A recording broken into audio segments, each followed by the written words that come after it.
Welcome, ladies and gentlemen, to this panel discussion on cybercrime as well as scam. So we have esteemed speakers here, and today, in this topic itself, we'll be focusing on the trends on cybercrime as well as scams.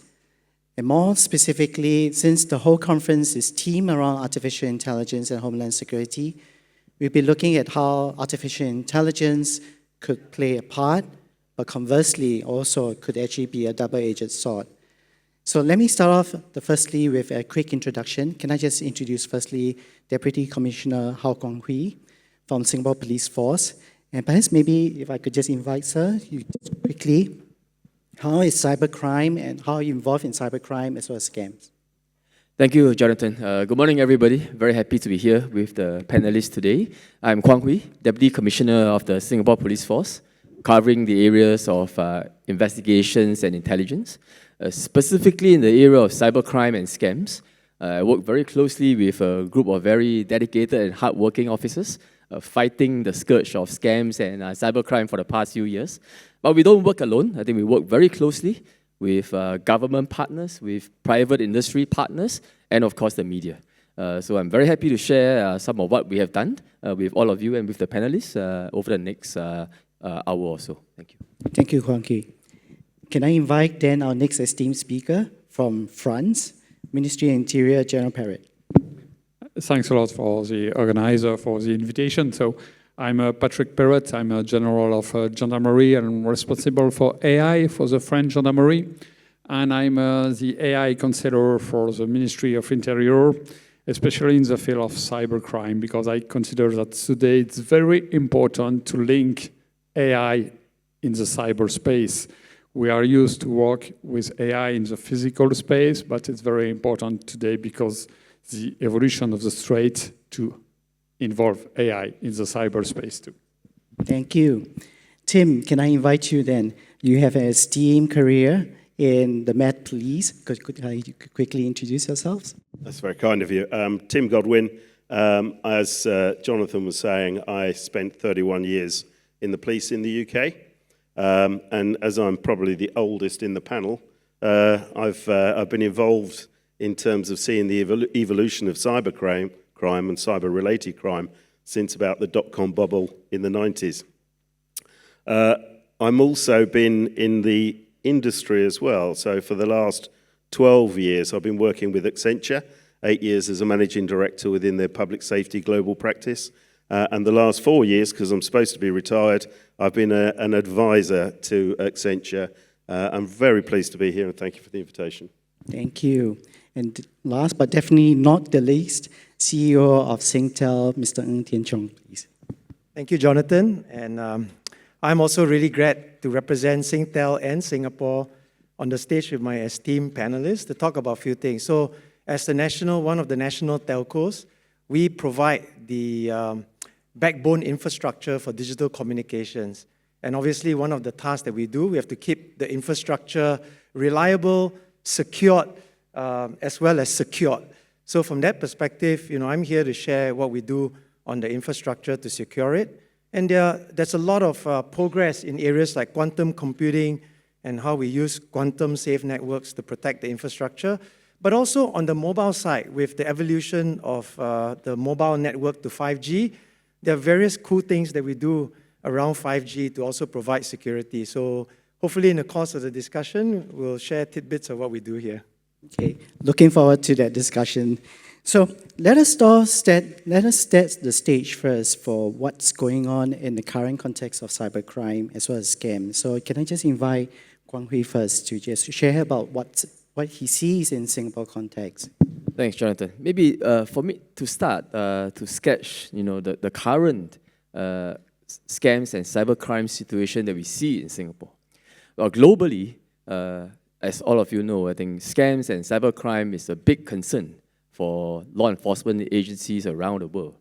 In Singapore, in 2023 last year, we had about 50,000 reported cases of scams and cybercrime.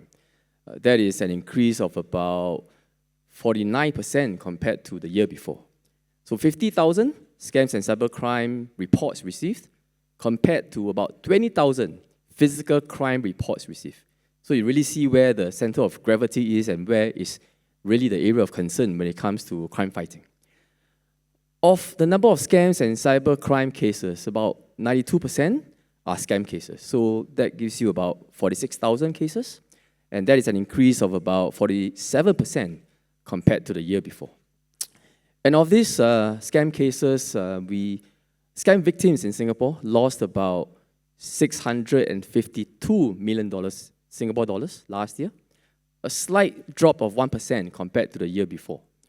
And globally, last year, the Global Anti-Scam Alliance reported that from the period of August 2022 to August 2023, a one-year period, globally estimated about US $1 trillion lost to scammers. That is the scale of the problem, and that is the challenge that all of us face. And if you look at the trends over the past 3 to 5 years, how scams specifically have been evolving, I would like to just maybe talk about 3 areas. Right? One, the type of scams that we are seeing today, a lot more genuine, a lot more real. So it makes it a lot more difficult, for the member of public, the victim, to differentiate between what may be a scam or what could be the real thing. And 2, the scale of scams cases, huge. Right? The scammers reach out to a large number of potential victims. They actually only need a small number to fall prey. And that results in the type of scams and scam victims that we see today. And the last area is that they pivot very fast, right? And they pivot very fast in 2 areas. One, they pivot very fast to what is popular, what is the trend of today, right? So the scam typologies change, whether you have a concert going on, whether you have an investment going on, the scams pivot.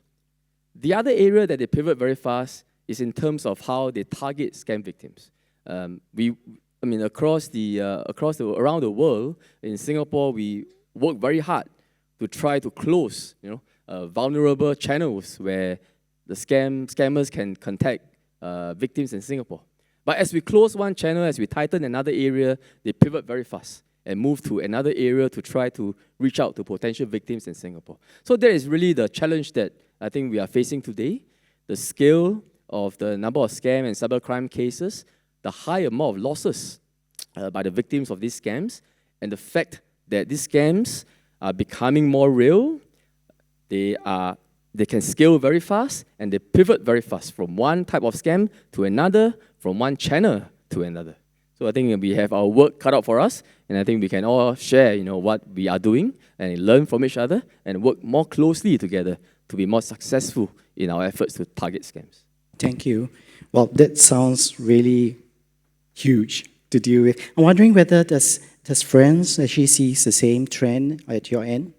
Yes, and perhaps before to deal with the question of the threats of the use of AI in the field of cybercrime and scams, I would like to make a remark that I consider very important on the field of AI. AI is a challenge of today. It's not a challenge for tomorrow. I like a lot science fiction. I like a lot to do some futurist video. But I think we do some. But I think it creates a kind of confusion, especially for our politicians. We need to understand them that we need AI today, not for tomorrow. AI is in our daily life, and of course, in the daily life of criminals. They use it every day to increase the performance of their cyber attacks. So I think that AI appears as a game changer for crime, but also for criminals.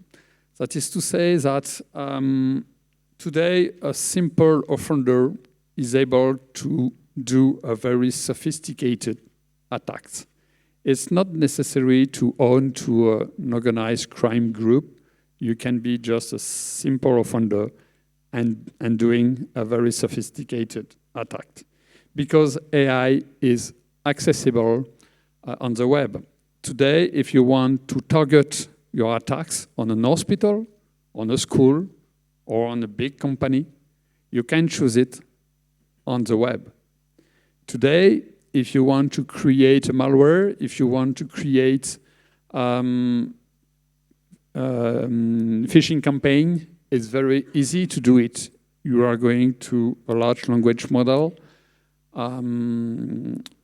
like Warm GPT, for instance, and it do it for you. It's not necessary to be a geek.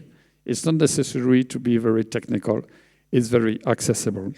So I think that the main advantage of AI for criminal, perhaps I can list 3 main advantages. The first one is the acceleration of the process of the attacks. And that's a big problem for us because this problem arises for us the question of the celerity of our defense. Perhaps tomorrow we will be, we need to use some autonomous AI system to be able to defend our information systems.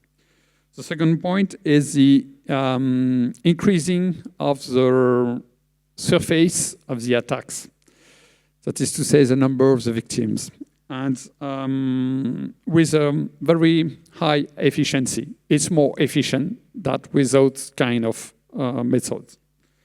And perhaps the third point is the capacity to target the victim with a high accuracy by analyzing mass data. And the victim can be a company or an individuals. So to be concrete, what are the main threats today for in France and in Europe? It's the question of the data poisoning of our data center. That's a big question because it's possible to change the interpretation of an AI system if you poison the training data. We have also a problem with adversarial attacks. What is the principle of this kind of attacks? It's that you can make a very adapted noise to change the answer of a system. That is to say that you are able to confuse a car with a horse. So it's not very important. But you can also confuse on a passport a criminal with an innocent person. And we can use it in a black box method. You can use it in a white box method. But it's more and more developed. And I know that some private company, like in France, Thales or IDEMIA, are working on the robustness of their system to be more robust against adversarial attacks. Another point is, of course, the question of the deepfakes. And the deepfakes are at the origin of many scams. The president's scams is a very good example of what we can do with deepfakes. This is a capacity to impersonate a person by the face, by image, by the audio, or perhaps by the text too. For instance, in the field of child abuse, a criminal can impersonate a child by the text on a chat, for instance.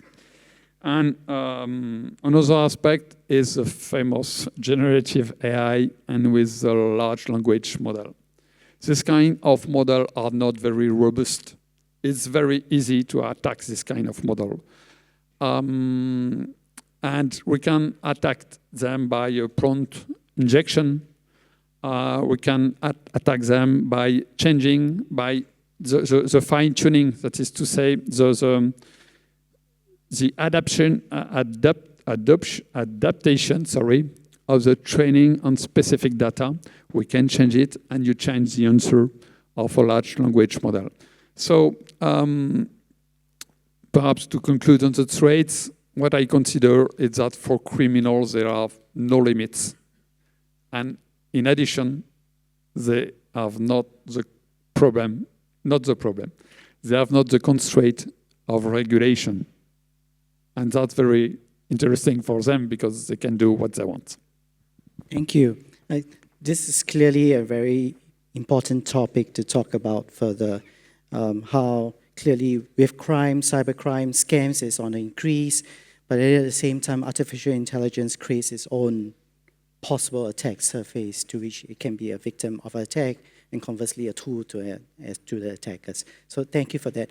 So Tim, perhaps it's a nice segue since we've talked about cybercrime and about artificial intelligence attack vulnerabilities. So perhaps maybe you, given your experience in the law enforcement and now in Accenture, perhaps you could just comment on that. Yes, thank you. And Patrick, I think, summed up really well the number of different options there are to attack through cyber and to cause harm. I'd like to take it in a slightly different way and tell you about my experience in the 31 years that I was with the police and then the 12 years since.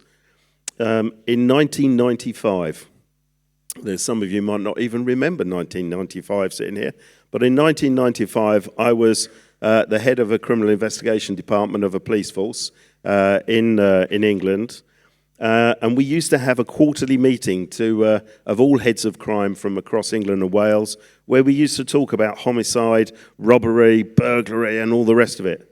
And at this one in 1995, a very young, enthusiastic young man appeared and said to us, I was a very young head of CRD. I'm not as old as you're probably thinking I am now, but he was very young, he was very enthusiastic. And what he said is, you lot have got to wake up, because the dot-com bubble has created an internet, it's created a World Wide Web that's going to change the world. It's going to change the life of everyone, and it's going to change your life as law enforcement.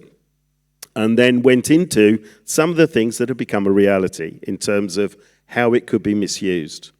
And what he said to us was, and you've got to police it. And we looked at each other and said, you know, we do not have the skills. We do not have the knowledge. We do not have the technology.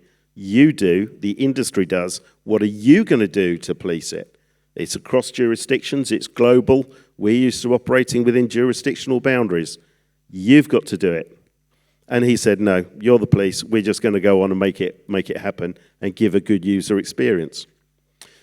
Roll on from that. We now have cyber attacks as a regular occurrence. We have scams increasing. We have crimes facilitated through cyber exceeding those normal crimes, as we would call them, pre the dot-com bubble. We have got sexual predators preying on children. We have got state actors attacking our homeland security. We have attacks on our economy through ransomware, denial of service, attacks on our banking, data poisoning. So we've got to this point. Where are the police currently focused in the UK? The police are focused on protecting children predominantly, sexual predators. It's the things that cause actual physical harm. They're the ones that are a priority for enforcement. In terms of the state cyber, they're focused on international foreign actors who are making efforts to undermine the security and undermine the democracy within the UK. They're also focused on protecting the economy. The scams don't really get a look in. They are not really pursued. We try to, in the Metropolitan Police, we try to follow the money. So let's find out where the money is. Let's hit the offenders where it hurts. Take their money off them. And with banking rules, you can, but with cryptocurrency, you can't. And so there's a whole heap of problem about how do you actually enforce.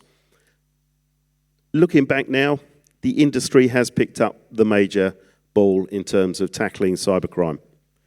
The banks, the telcos, the platforms are all putting security as a number one enabler for clients and customers to continue to use online services.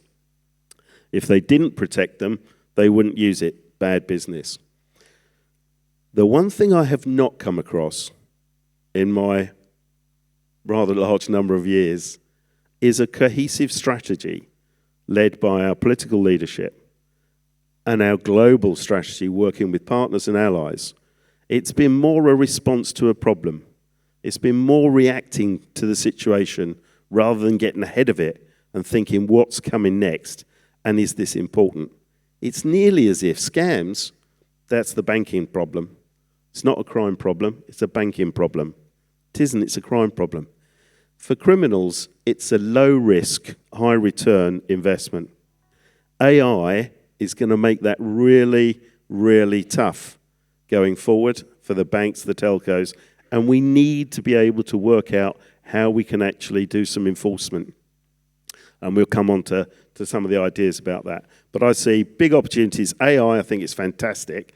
Gen AI is going to change police work and is going to make us more effective, more efficient, but we need to have a cohesive think about how we're going to tackle what's then going to come at us through cybercrime. Thank you.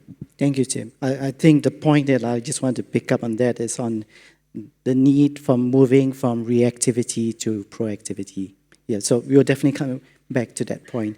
So perhaps maybe could I just, as Tian Chong, you're a regional leader in telecommunication and obviously the fabric for most digitalization. So I'm just wondering whether you could share your views about how ASEAN is probably seeing this with scams as well as cybercrime. Sure. Happy to contribute my thoughts. I think first of all, for Singtel, Singtel Group, we have a regional footprint because Singtel has got shareholdings in our associate telcos around Southeast Asia.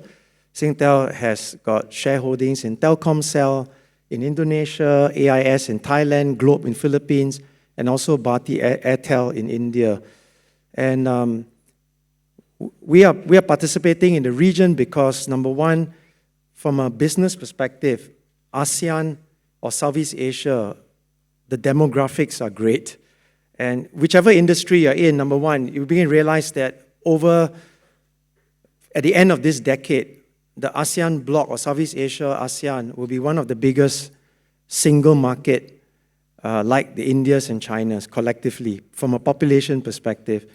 Secondly, ASEAN has got a very young population. If you look at our neighbors here, Indonesia, Philippines, Vietnam, etc., I believe that the average age here is 30.2 years old, right? And if you compare that to countries like China, where the average age is 38.4, or Europe, where it's 44, these demographics are great because I think it speaks to this discussion because over time you realize that in ASEAN, the entire digital economy is booming, supported by these demographics. So Singtel participates through our associates in a big way.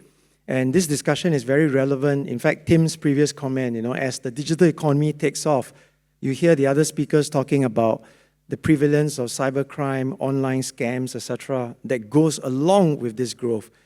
And for us, I think what's important is forums like this are important to, number one, raise the awareness. But Tim, your last point, that as things take off, it is important to have a holistic approach and collaboration across agencies, private, public, to fight the war against cyber and scams and fraud. Is really important. Our experience is that on the home front in Singapore, the regulators here, I guess my choice of word will be, they play a strong hand in steering the collaboration. And one case in point is most recently we had the regulators in the banking sector, MAS, as well as the communication sector, IMDA, launch what they call the shared responsibility framework against financial scams. And in a way, right, you could also say that it's a bit of a forcing function where instead of being reactive, it basically brings together the banks and us to think through the mitigation steps that, number one, banks are the custodians of the customers' money, right? So in the first place, banks have got a set of responsibility that they have to adhere to. And then telcos are the owner of the infrastructure that delivers the SMS. So secondarily, we are also seen as the other party involved. And if the banks, the shared responsibility framework, I'm using that as a case in point, is one where if we had a collaborative and a holistic approach, then you could argue that using that framework, the banks are made sure that they have 3 or 4 responsibilities to make sure that they tick the box and do those things correctly. failing which then the telcos have got to do our part to filter out the scams, and we've got our list, and then it comes to the consumer's own responsibility. But this is one small example where as ASEAN economy takes off, there needs to be a broader discussion of how agencies and private and public need to come together to work this, not just in a country, but across the borders. And then the other thing that's happening along with this mega trend is that increasingly telcos are now globally looking to see how we could use technology and telco data to fight the scams.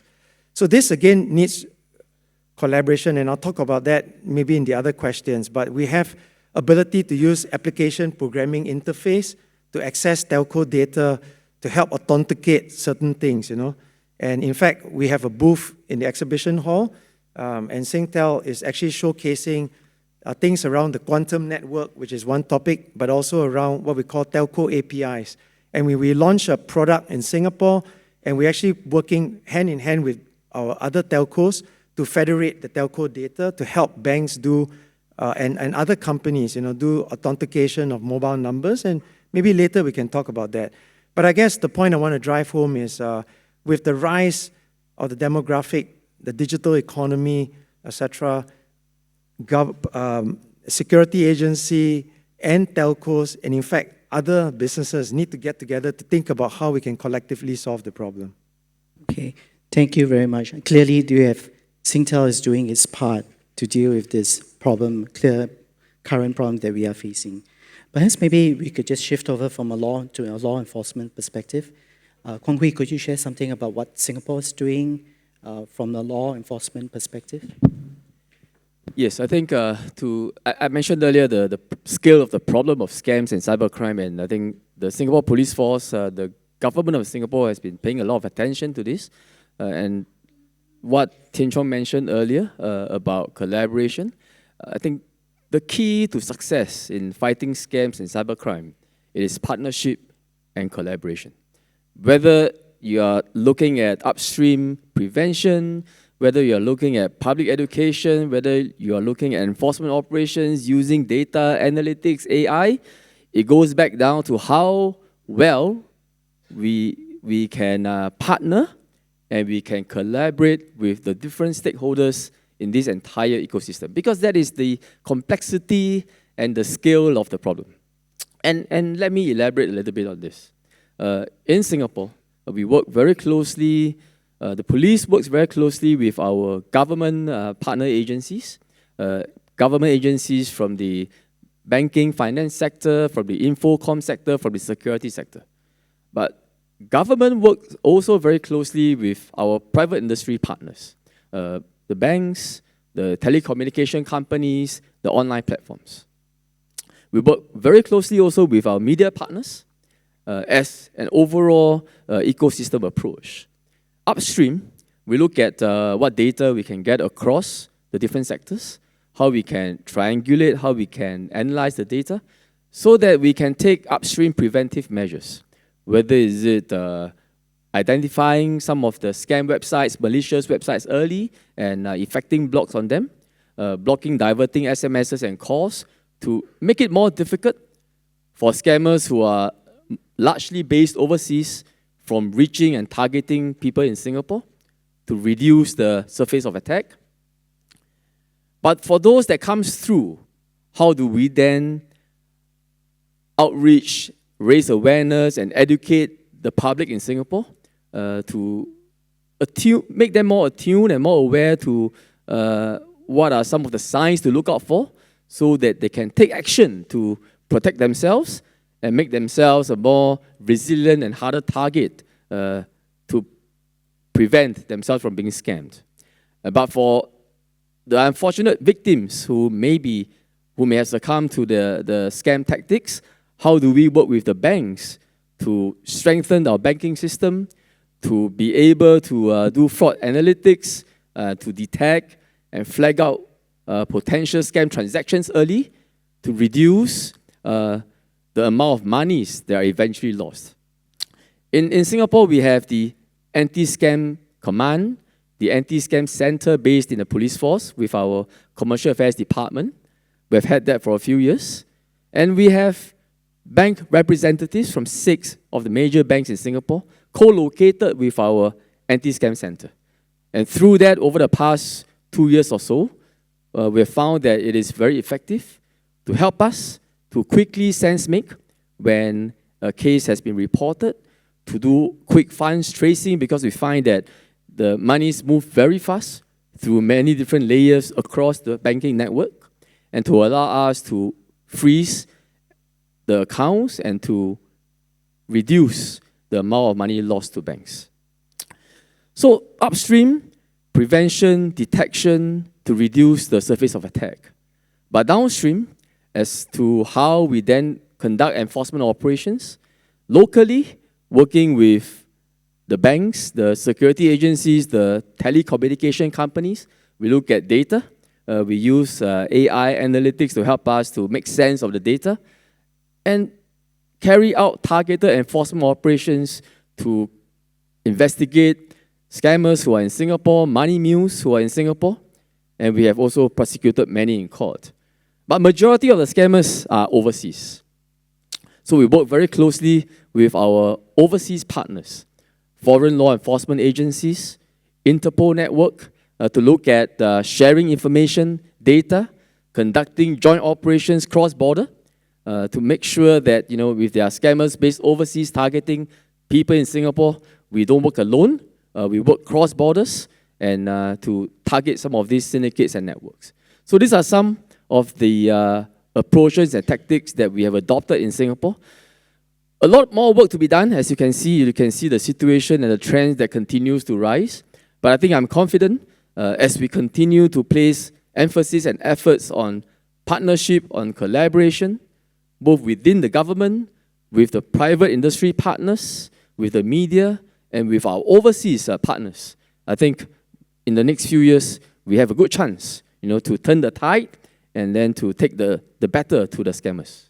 Thank you. Clearly, is definitely going to be a whole lot more. Let's go partnership, collaboration, upstream, downstream, lateral, across all the verticals. It plays an important part. So I'm wondering whether you could share your perspective from Europe itself. Yeah, I completely agree with all the thing has been said, of course.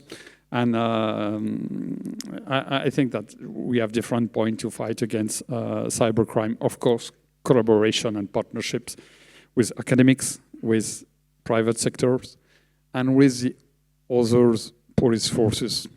We collaborate a lot with the different police forces in Europe. I'm a co-chair of a strategic group on AI to use AI for law enforcement agencies at a level, a European level. But yesterday, my Minister of Interior was there because we have also collaboration with Singapore police forces, and that's very important. Cybercrime, there is no boundaries with cybercrime. There is no frontiers in the field of cybercrimes. We need to exchange on some kind of attacks. We need to exchange on the evaluation of the threats. We need to exchange on some methods. But with the collaboration, another point that I would like to insist on is the question of regulation. Regulation is also important because it defines the legal limits.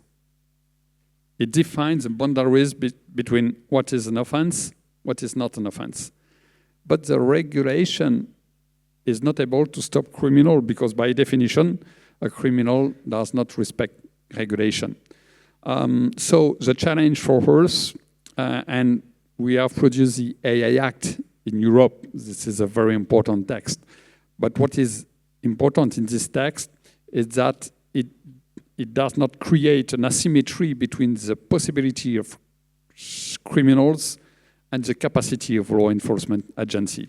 That point is very important because we need to use AI, we need to use tech to be able to fight against a crime more and more sophisticated, more and more technology. The other aspect is, of course, the prevention. You mentioned it. That's very important. and a prevention towards the low intensity target. Of course, to the big company, but they have their own services of cyber protection. But in the school, in the hospital, we have had many, many cyber attacks in hospitals in the last 2 years in France.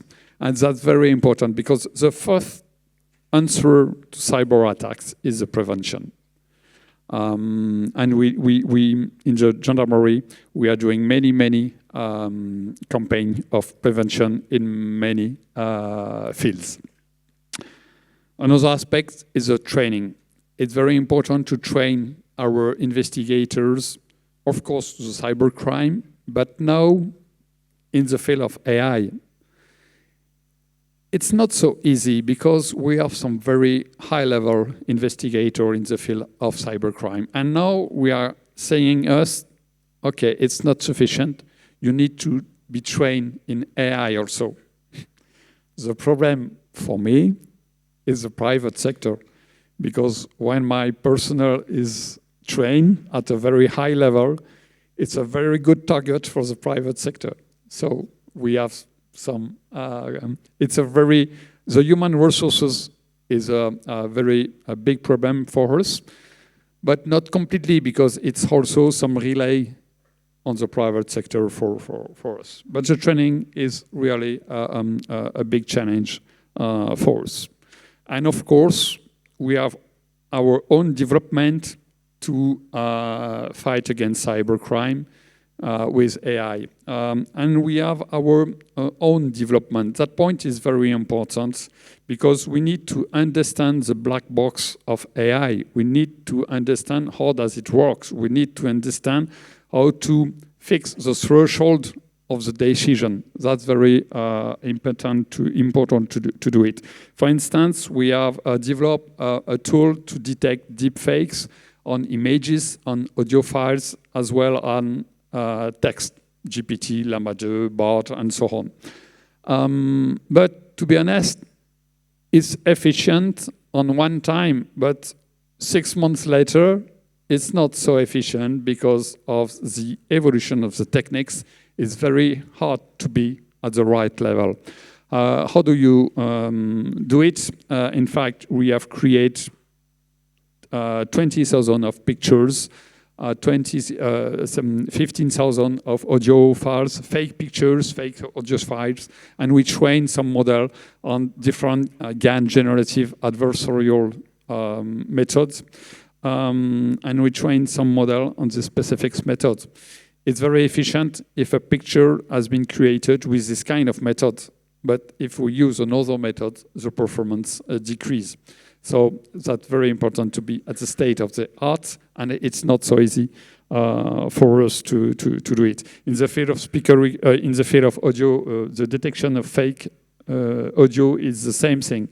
We use by machine learning on fake audio files versus real audio files, but also we work on speaker recognition. Also, we work on the acoustic wave of the audio to detect some specificity of the fake. Another aspect in the field of cybercrime is, for us, is to work on adversarial attacks, of course. And what we do, in fact, we inject a random in our model to be more robust to the adapted noise of the attacks.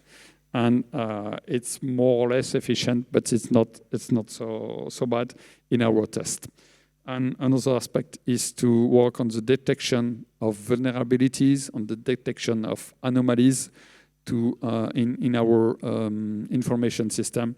That is essential to be able to protect them and to be able to analyze them in a forensic, under a forensic aspect. So to conclude, different level to fight against cybercrime, not only at tech level, but also regulation, collaboration, and training, and of course, prevention. Thank you, Patrick. That's really nice. It's good to hear that France is looking at it at the upstream to regulate it, but even downstream to equip and to train officers in the contemporary tools that exist today, and as well as tools that's used adversarially. So Tim, perhaps maybe you could just lend it, given that you have a law enforcement experience as well as from an industry perspective, how do you think current practical solutions are working today to deal with cybercrime and scams? Thank you. I think I was reflecting on what was being said and the challenge that's being faced and where are we now. And it's my view that certainly if I put myself in a politician's context in the UK and their demands of policing in the UK, it's very much about youth crime, youth homicide. It's very much about antisocial behaviour. It's very much about retail crime, which is arguably going unpoliced. It's about actually getting greater convictions for sexual assaults. I can't think of anything I've seen where governments are raising the issue of cybercrime. They are around the malicious state actors. They are about the national security, but in terms of scammers, etc., it's not there.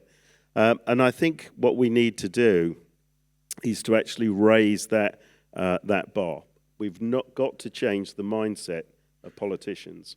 And it's nearly as if the police have sort of been happy with allowing that not to be on their radar, because it's very expensive. Where are you going to get the funds to do that? How are you going to make it happen? And I was talking to a friend last night in Interpol as to what do they want to do about it? How could they add value in terms of delivering a collaborative service and put that investment and pull that investment with partners in regions to actually then come up with a comprehensive enforcement strategy in terms of what are we going to go after? Because at the moment there's such a broad range of targets. Which ones are you going to do? And it may well be. I used to go out, send my troops out to arrest burglars at Christmas and in the run into Christmas, because that's when lots of presents that were out there and there was lots of stuff to be stolen. And as a result of that, that's when they're very active. Let's go and arrest them all. The other thing, the courts did not like burglars at Christmas because they're ruining Christmas. So they were more likely to get a significant sentence. So for a police chief, that's when you go and arrest burglars. So when do we go for the scammers? When's the best time to take them by surprise and actually go after them? What's the best way of hurting them? Because they're cross-jurisdictional. So are you actually going to get them in front of the court if they're based somewhere in Africa or in in terms of Eastern Europe or wherever? And the answer is you're probably not. But if you can get their money, that's going to hurt them. So what's the regulation around things like crypto? How can we actually develop a strategy to bring in rules that enable us to do that?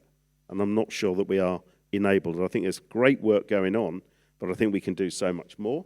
And I think we can do so much more if it's a united team effort and a regional base. Regulation is the other bit, and Patrick is absolutely right. All the regulations are designed, and they sometimes, for me, because I can say this now because I'm retired, but when you actually look at it, it looks as if they are defending the public from the police. So all the stuff around data privacy, etc., is to keep the police away. But the only reason the police want that sort of access to data is to go after criminals and to protect the public from criminals. And there is a big trust and confidence issue that we have to win about how we will use that data, because we do need regulation change to enable it to occur. So I would argue that politicians in regions need to come together to come and work out what needs to be done in regulation, in investment, in terms of collaboration, changing legislation, and enable it to occur. In the meantime, it will fall on the telcos, the banks, etc., to combat scams. Thank you, Tim. Chong, can I just now bring the question over to you? So you heard earlier speakers, they were talking about going upstream, downstream, lateral, and clearly Singtel is actually involved with the regulators, with MES and IMDA, which you mentioned just now, and a few of the solutions that's being deployed. So I'm just wondering, how are you actually dealing with it, even at the public level, and how does telco play in that part to push out to deal with cybercrime as well as scams? Look, I'll try to keep the discussion interesting by saying the following. In terms of deploying technology in the networks upstream to filter out scam calls, phishing links, and as well as scam messages, we've done that. And in Singapore, for example, every month with the deployment of this technology, which is AI and machine learning at the networks, we're kind of screening out about 20 million, about 30 million calls, 20 million messages every month, right? Those are the statistics. It's a high volume that an average person would not know, right? But that's the AI and ML at work, and it keeps improving, and we're doing some R&D as well, how we could get better at it. And over time, to help the public, we're also working with the regulators to, for example, with the senior population, to allow opting in to bar international calls. You know, what we're doing with the AI and ML is also detect what we call the spoof local calls. I think many Singaporeans here know that we always get the +65 and many of these numbers coming in, and they're actually foreign calls, but they pretend to be a local call. So we kind of screen that out, but we have an aging population, I think not just here, but in many countries. So the thinking is for the average person above a certain age profile, if you are unlikely to get an international call, maybe another safety net is they can opt out to get international calls and opt in if they have relatives or friends. So that's one way we're putting those technology in place, and also working with the regulators in the near future to also, for example, opt out of international SMSs as well. So those are some of the things we do upstream. I think more interestingly now, if I can switch gears and talk a little bit about the technology. See, with 5G, the cool thing about 5G is that we can actually create a private slice. So if you look at the highway, if a highway is very jammed with traffic, like in Singapore, we have many highways, like PIE, CTE, huge traffic. One thing we can solve is we can create a private lane, like a bus lane, you know. So it takes care of the traffic load. So for homeland agencies, one of the things we're trying to solve is obviously during a crisis, everybody's on their mobile phone and the network gets jammed, right? And security personnel need to have reliable, consistent comms. So we're using 5G to create that private slice to be able to provide that. But not only that, we can also provide security as a slice, meaning that the lane is secured, right? With the appropriate technology deployed, firewalls, ML, machine learning, as well as AI to protect that lane. So these are some of the technologies that we're doing to help agencies in a battle against crime and so forth.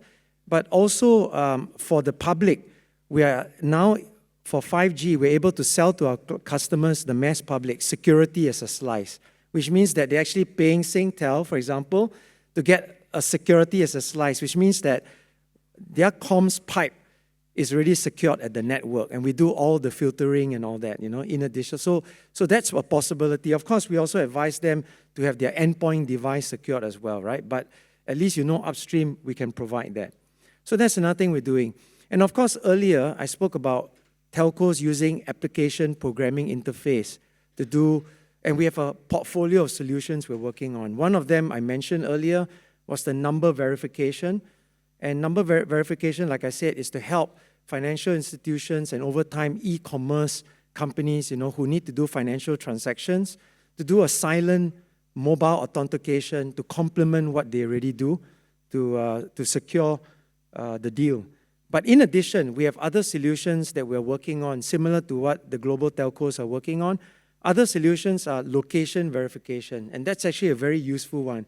So for example, if someone is standing at an ATM machine and doing multiple withdrawals, the bank might want to do a validation at the back. Is this mobile number the owner of this bank account in this location at the moment? So if someone is standing in Orchard Road or Marina Bay Sands, withdrawing $20,000, $10,000 a couple of times, and then the telco could do a validation. Is he at Marina Bay Sands area, yes or no? If the answer is no, then the banks will be suspicious. Wait a minute, the actual mobile phone isn't there.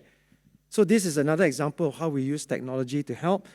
And then we have another one we're working on called Scam Sniffer. Now what it does is, in a nutshell, basically, if there's a transaction going on and the transaction size or pattern is suspicious, what a telco can do is use our data to see whether that client or that customer has made any phone calls in the last couple of weeks to a suspicious number on a blacklist. So if a person has been in conversation with a number that's on a blacklist, for example, and as you know, there's social engineering. These criminals would talk to a person, let's say an elderly person, and convince the person over a period of 1-2 weeks, leading to a scenario where they're going to withdraw a sum of money. Then we're also able to use our technology to be able to triangulate the situation. So again, without going into details, telco APIs are very promising. We are working with regulators to make sure that we are able to meet PDPA, personal data type considerations. But having said that, partner with other telcos to combine our data to provide a working solution that can help these companies combat these situations as well, in addition to other things that we do. So these are some of the things that we're working on. Okay, thank you very much. Clearly, we have a list of opportunity in terms of deploying technologies to do that. If I can just now lens this from a law enforcement perspective, then what would it be from a law enforcement? What would be your wish list in terms of, and if I can just nudge the discussion towards artificial intelligence, given the theme of this conference. So what sort of AI-enabled solutions could we actually wish for to help us combat cybercrime as well as scam? And I'll just invite the speakers subsequently. So may I start off with Hwee first? Yeah, so because of the scale and the complexity of the challenge that we have, where we really have to use technology to help us.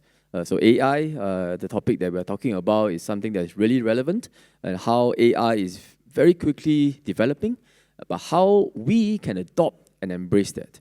And I think the success to this, and today we are already using some of it. I spoke about it briefly earlier, how we use AI, ML for analytics to detect trends and to flag out, red flags so that we can take action. But I think there's a lot of room for us to adopt it a lot faster and embrace it in how we look at the problem. And I would say there are 3 areas that will help us be successful in this area. And if we can use the A, and A. The first A is availability of data. Was briefly mentioned by the panelists, but data is critical in allowing us to use AI effectively to fight the challenge of scams and cybercrime. There is a lot of data out there, whether data in the law enforcement, data with the private sector, data with the public sector, with the public. We need to be able to bring the data together. We need to have the ability to share the data. But that, I think, is one of the big challenges. Right? You can say that you want to share the data. You can say that we know where the data sits. But the challenge is how do we bring them together? What type of data is usable in what data format, and what regulations, what laws are wrapping around the data that allows us to share that not just within government, but between government and the private sector. So in Singapore, we are starting to do that in certain areas. So in government, we are looking at how we can share data, working with the private industry in line within the regulations and the laws that we have today. We are looking at how we can more quickly share data that will be useful. We are canvassing data from the public through our Scam Shield app, our Scam Shield bot, and then pulling that data together, trying to apply analytics and machine learning to help us make sense of what is happening. So first is availability of data. Second is the agility to be able to adopt and embrace AI technology, and more importantly, embrace AI technology as it evolves quickly. Speakers spoke about how the scammers and the criminals out there are not constrained or bounded by laws and regulations. They use whatever is available in the market. They try and they fail, but they try quickly. And that's something I think within us, as we work together to fight scams and cybercrime, we need to be able to be agile in adopting the technology, be prepared to fail in some areas in a fail-safe environment, but move quickly to learn how we can use that. And the last A is the ability to take action quickly. And because we have a huge ecosystem of many different partners working together, useful because it is a complex system and a large-scale problem, but because we have so many partners and stakeholders working together, we need to find a way to be able to take action quickly. So once we have the available data, once we have the agility in embracing the use of AI, ML, we need to then be able to take action quickly so that we can be ahead of the curve, so that we can predict what is happening and to strengthen our defenses and our systems against scams and cybercrime. Thank you. Clearly, we need to be in a position to ready ourselves to adopt these solutions to help us deal with cybercrime. So I'm wondering, Patrick, do you have any comments to that? Any wish lists that you may think about how artificial intelligence could be useful to deal with cybercrime as well as scam? Just a quick one. Of course, it's very useful in many fields. I agree with my colleague of Singapore Police Forces. Of course, it's useful, but there are some other aspects that I would like to add. It's a question of acceptability by the citizen and by the investigators. That's a big problem because some of our investigators consider that AI could replace their jobs. So we need to explain them it's an assistant, it's not to replace you. So that point is very important to insist on with our investigators and for the citizen, because we noticed that we have many associations against the use of AI.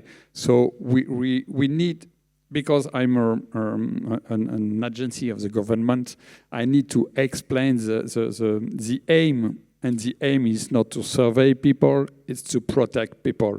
And that point is very important. And it links to another point, the question of privacy. What is AI, in fact? AI is a possibility to find the right balance, for me, against the collective protection of the population and the protection of individuals.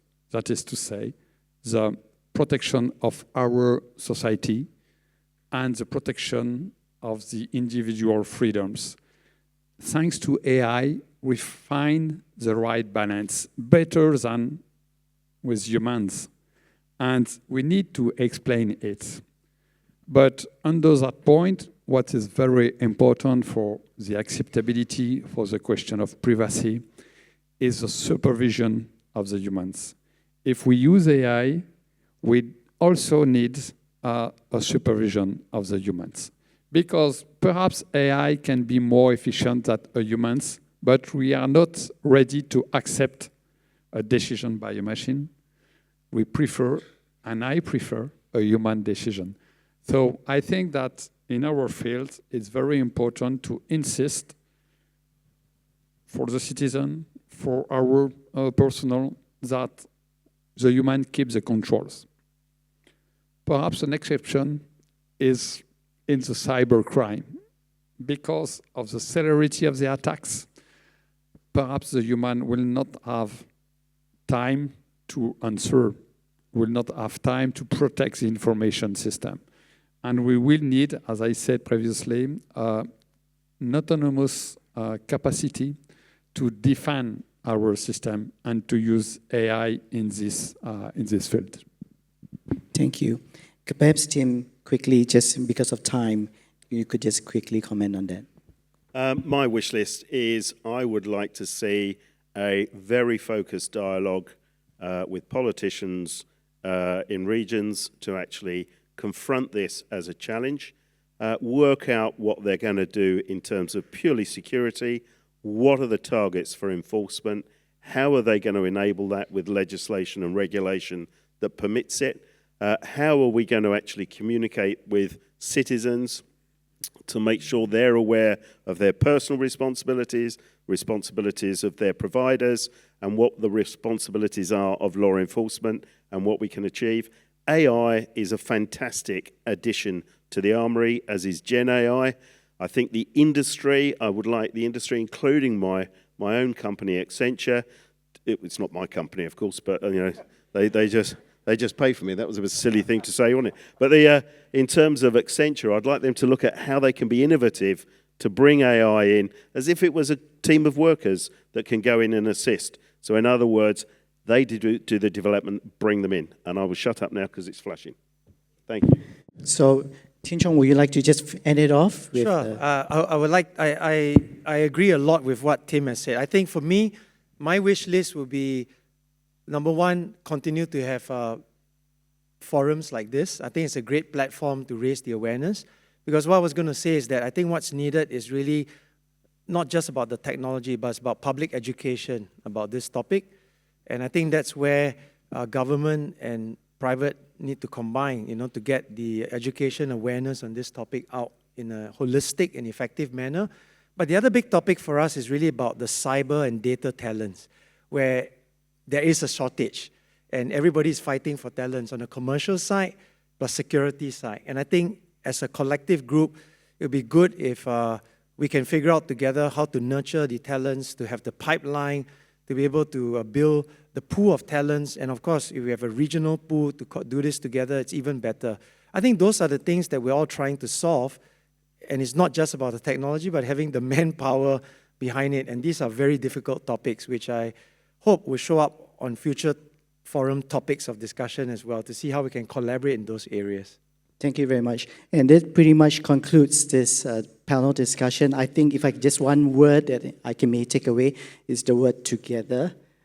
Together, dealing with this in a collective manner, upstream, downstream, laterally, and I think it's going to be a key part. So can I just invite all of us to thank our esteemed panelists here, and thank you for joining us in this panel discussion. Thank you very much.